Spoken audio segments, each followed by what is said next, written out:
a continuación, es aire del suelo. Lo primero que vamos a observar es la composición del aire atmosférico y del aire del suelo, ¿sí? El aire atmosférico está constituido por un 21% de oxígeno y un 78% de nitrógeno, ¿sí? El contenido de dióxido de carbono en el aire atmosférico es inferior al 0,1%. Acabamos de traspasar el umbral de las 400 partes por millón de dióxido de carbono, y una consecuencia de este hecho es el calentamiento global, ¿sí? Ya que es un gas que tiene efecto invernadero. Al principio de la era industrial, cuando comenzó la revolución industrial, los niveles de dióxido de carbono eran inferiores a las 300 partes por millón. Y a partir de allí empezó a aumentar y hoy pasamos el límite de las 400 partes por millón. Por eso la preocupación por el calentamiento de la superficie de la Tierra. Bueno, la composición del aire del suelo. En el aire del suelo siempre hay un menor contenido de oxígeno porque las raíces de las plantas consumen oxígeno. Siempre vamos a tener menos del 21%. Entre 18 y 20% son un rango de valores normales. El contenido de nitrógeno, por ser tan alto, se mantiene siempre constante en el aire del suelo y en el aire atmosférico, y siempre aumenta o es mucho más alto el contenido de dióxido de carbono en el suelo, ya que como consecuencia del fenómeno de respiración por parte de las raíces de las plantas, hay consumo de oxígeno, ¿sí? Y hay producción de dióxido de carbono. Los valores pueden llegar, el rango normal, entre 0 y 1%, y pueden ser, se consideran normales hasta un 5%. Pueden haber valores más altos y hasta el 20% y las plantas no se ven afectadas con altos contenidos de dióxido de carbono. El contenido de oxígeno siempre debe estar cercano al 20% y siempre debe estar por encima del 10%. Son valores normales, entre el 10%, mayores del 10% y menores del 20%. A partir de allí, cuando los valores disminuyen por debajo del 10%, se comienza a afectar la absorción de nutrientes por las raíces de las plantas, ¿sí? Y es el potasio el nutriente más afectado, la absorción de potasio. Cuando los valores de oxígeno llegan al 2% de oxígeno, es un límite máximo a partir del cual, quiero decir, por debajo de este límite, las raíces de las plantas cesan totalmente la absorción de nutrientes y se muere.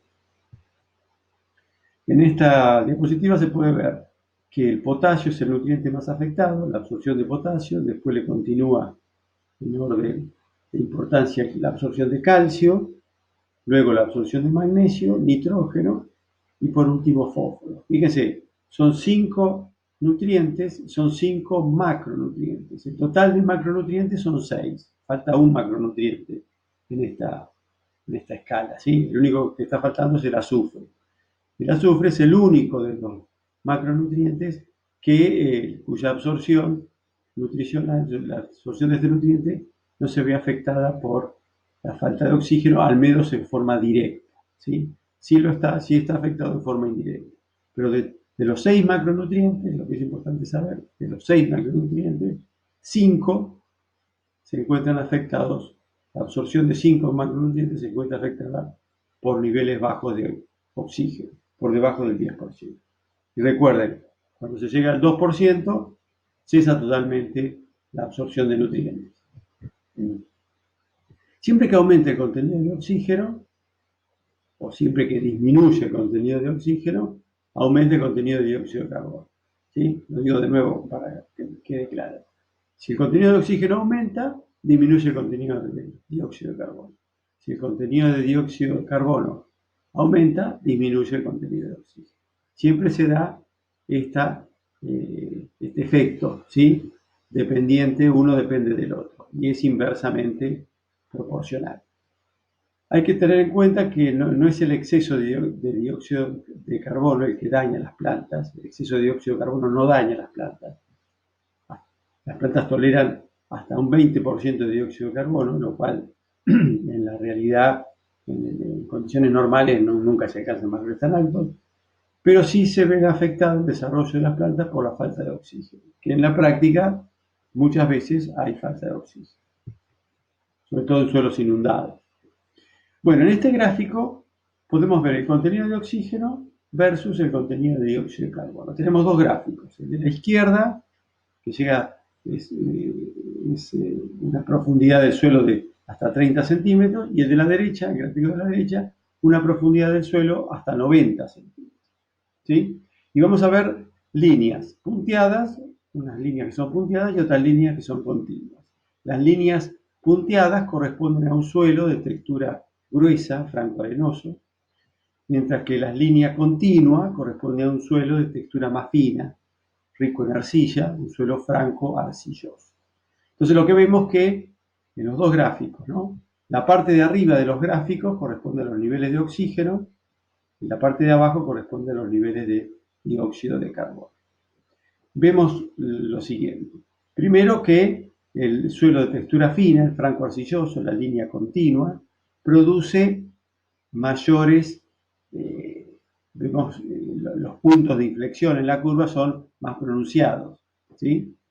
Esto se debe a que cuando el suelo es de textura más fina, el intercambio de gases con la atmósfera es más lento y es más difícil. Por eso vemos que los niveles de oxígeno, por ejemplo, caen a valores más bajos en los casos de la línea continua del suelo franco-arcilloso.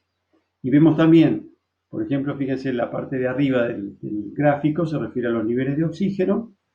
Vemos que se producen picos pronunciados en contenido de oxígeno en el suelo arcilloso y que es menor el contenido de oxígeno a 90 centímetros de profundidad que a 30. Quiere decir que a mayor profundidad vamos a tener menos oxígeno. También vemos que en la medida que se produce un pico en los niveles de oxígeno, se corresponde con otro pico en los niveles de dióxido de carbono. Es decir, cuando disminuye el oxígeno, aumenta el contenido de dióxido de carbono. Se ve más claramente en el gráfico de la izquierda, 30 centímetros de profundidad, mientras que en el gráfico de la derecha se ve como todo un conjunto de picos unidos entre sí, sobre todo en los niveles de dióxido de carbono. En cambio, en los dos casos, en las dos profundidades, en los suelos más arenosos, ¿sí? No se ven estos picos pronunciados, sino que el intercambio de gases con la atmósfera en los suelos arenosos es mucho más rápido y más fácil. ¿Sí? Eso es lo que se quiere observar en esta diapositiva. La producción de dióxido de carbono. No es lo mismo el contenido de dióxido de carbono que la producción de dióxido de carbono. Lo que podemos observar es que la mayor producción de dióxido de carbono, que se lleva a cabo por las raíces de las plantas como consecuencia de la respiración, se da en los primeros centímetros superficiales, pero no exactamente en la superficie del suelo, sino inmediatamente por debajo de la superficie. Fíjense en este gráfico, como se puede observar, que este pico de mayor producción se encuentra a cierta profundidad debajo de la superficie del suelo. Y esto es así porque los primeros centímetros del suelo superficiales se secan rápidamente. Entonces allí la actividad biológica prácticamente se ve muy reducida por la falta de humedad. ¿Sí? Pero lo que vemos que en un día de otoño, donde si comparamos el otoño con el verano, vamos a observar que hay una diferencia en la temperatura. El día de otoño es más fresco, el día de verano es más cálido.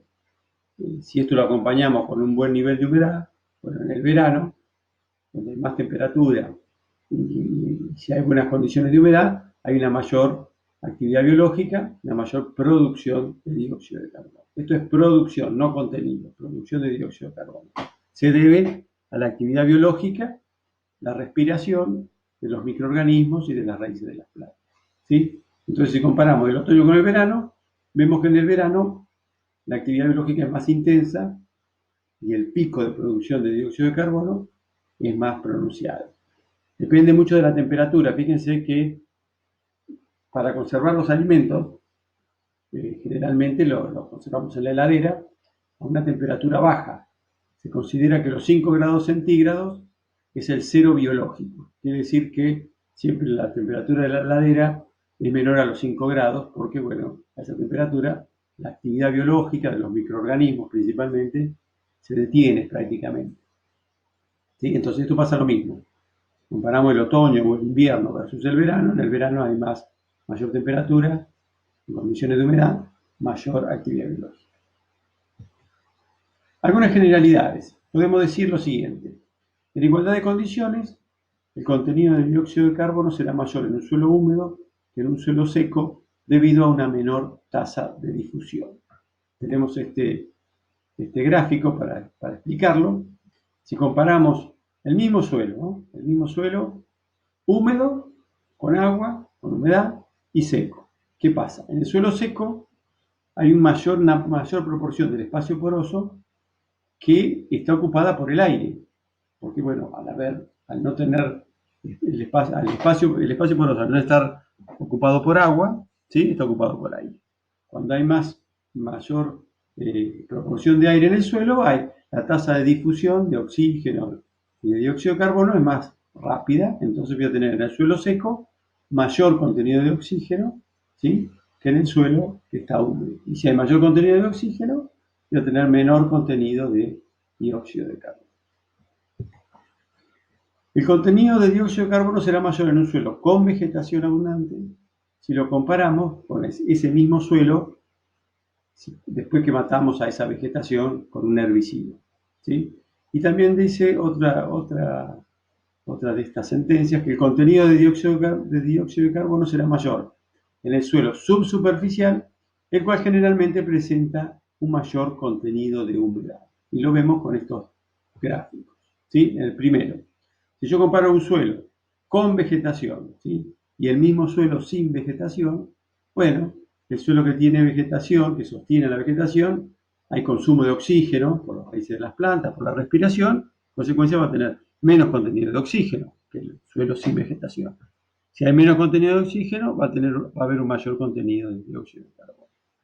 Y si comparamos el suelo superficial con el suelo más profundo, subsuperficial, vamos a ver que a mayor profundidad hay menor contenido de oxígeno, ¿sí? Y mayor contenido de dióxido de carbono, porque el intercambio con el oxígeno que se encuentra en la atmósfera a mayor profundidad es más lento, es más difícil, y además siempre los suelos se secan de arriba hacia abajo, quiere decir que siempre el subsuelo, la parte inferior del suelo, va a estar más húmeda y va a tener mayor proporción del espacio poroso ocupado por agua, ¿sí? Por eso esa acción combinada, por esos dos motivos, voy a tener siempre menor contenido de oxígeno en el suelo subsuperficial y mayor contenido de dióxido de carbono que el suelo que se encuentra más cerca de la superficie. ¿Cómo se mueve el aire del suelo?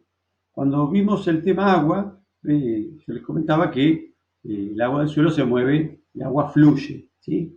Como es un líquido, todos los líquidos fluyen, ¿sí? Desde una zona de mayor potencial agua a una zona de menor potencial agua. Bueno, el aire del suelo se mueve por difusión, es otro tipo de movimiento. La difusión es movimiento, ¿sí? En este caso, de cada uno de los gases que componen el aire. Por ejemplo, estamos hablando del dióxido de carbono, del oxígeno y del vapor de agua, o sea, el agua en estado de vapor, se produce el movimiento por difusión desde una zona de mayor concentración, ¿sí? A una zona de menor concentración. Eso es la difusión. Entonces el aire del suelo se mueve principalmente por difusión de oxígeno, de dióxido de carbono y de vapor de agua, ¿sí? De una zona de mayor concentración a una zona de menor concentración. Pero tenemos que observar que también puede ocurrir flujo de masa, ¿sí? También puede haber flujo de masa, solamente cuando el aire atmosférico cambia de una manera brusca. Muchas veces se da que tenemos, sobre todo en verano, tenemos una temperatura agradable, templada, cálida, y hay un cambio brusco por un aire frío, ¿sí? Por una cuestión climática. En ese caso, cuando el aire atmosférico cambia bruscamente, ¿sí? De un aire cálido a un aire muy frío, por ejemplo, cuando viene el viento del sur, en nuestro caso, ¿sí? Entonces el aire del suelo busca el equilibrio y todo el aire del suelo fluye en la misma dirección hacia la atmósfera, buscando alcanzar ese equilibrio. En ese caso puntual, ¿sí? Que ocurre muy pocas veces, pero algunas veces se da, ocurre flujo de masa. Si no, decimos que el aire del suelo se mueve por difusión de oxígeno, dióxido de carbono y vapor de agua. Bueno, acá podemos ver en el suelo, en la parte de la izquierda, el movimiento es por difusión de oxígeno de una zona de mayor concentración a una zona de menor concentración, lo mismo para el dióxido de carbono, y el flujo de masa cuando hay un cambio brusco en las condiciones atmosféricas, ¿sí? Está representado en esta diapositiva. ¿Qué podemos decir del agua de lluvia? Bueno, todos sabemos que el agua de lluvia, si nosotros, todos sabemos que no es lo mismo regar, no es lo mismo el agua del riego que el agua de lluvia. Siempre vemos que después de una lluvia las plantas se ponen más vigorosas, ¿sí? Es mejor siempre el agua de lluvia que el agua de riego. Además, bueno, el agua de riego puede tener sales también que afectan o no son buenas para el desarrollo de las plantas, pero dejando de lado el aspecto de la salinidad, aun cuando el agua de lluvia, el agua de riego, perdón, eh, tenga bajo contenido de sales, siempre es mejor el agua de la lluvia que el agua de riego. ¿A qué se debe? Bueno, se debe a que el agua de lluvia, por el hecho de atravesar la atmósfera, está cargada de oxígeno disuelto. Tiene un alto contenido o un mayor contenido de oxígeno disuelto. Y esto hace, este mayor contenido de oxígeno disuelto, hace que los microorganismos, ¿sí?, que realizan el ciclo del nitrógeno, son aeróbicos, ¿sí?, es decir, necesitan oxígeno, son los microorganismos que llevan adelante el proceso de nitrificación, el proceso de amonificación, bueno, se ven estimulados por este agua rica en oxígeno. Entonces, hay un mayor estímulo de los mismos. Entonces podemos ver que el agua de lluvia puede tener hasta 30 mililitros de oxígeno por litro, ¿sí? Mientras que el agua de riego rara vez tiene, o los valores normales de oxígeno en el agua de riego son siempre inferiores a 10 mililitros por litro, ¿sí? En un suelo inundado, por ejemplo, alrededor de una laguna, ¿sí?, los contenidos de oxígeno pueden llegar a ser casi prácticamente iguales a cero, ¿sí? Entonces, bueno, por ese motivo, por el contenido de oxígeno que está presente en el agua de lluvia, la amonificación y la nitrificación, ¿sí?, que se produce a través de la materia orgánica del suelo, el proceso de oxidación, es más alta que cuando regamos con un agua que tiene menor contenido de oxígeno del suelo, ¿sí? Y en el caso de un suelo inundado puede darse incluso lo contrario, perderse el nitrógeno por el proceso de desnitrificación debido a la falta de oxígeno. Y predominaría la reducción de la materia orgánica, no la oxidación. Bueno, un efecto que se observa en el suelo, y esto lo digo porque hicimos un trabajo con un alumno, un trabajo final de carrera, donde medíamos a través del tiempo los niveles de amonio y de nitrato en el suelo, ¿sí? Y lo que observábamos es que siempre después de una lluvia, si nosotros sacábamos las muestras en forma periódica, y siempre que llovía sacábamos muestras después que había llovido. Siempre después de una lluvia aumentaba, había un pico en la producción de amonio, ¿sí? Un pico grande en la producción de amonio y se veía en forma acompañante un pico pequeño en la producción de nitratos, ¿sí? Pero después de 48 horas, 24, 48 horas después de la lluvia, o un poco más, ¿sí?, se invertían los picos. Había un pico grande de nitratos y un pico mucho más pequeño de amonio. Quiere decir que después de una lluvia, lo que primero aumenta es la disponibilidad de amonio, la producción de amonio, y después ese amonio se transforma en nitratos y las plantas, bueno, absorben los nitratos y por eso se ven más verdes unos días después de la lluvia. Bueno, esa fue la última diapositiva. Recuerden que el material que presentamos siempre son a veces descargados, tomados de internet y también son confeccionados por nosotros mismos en la cátedra. Nada más.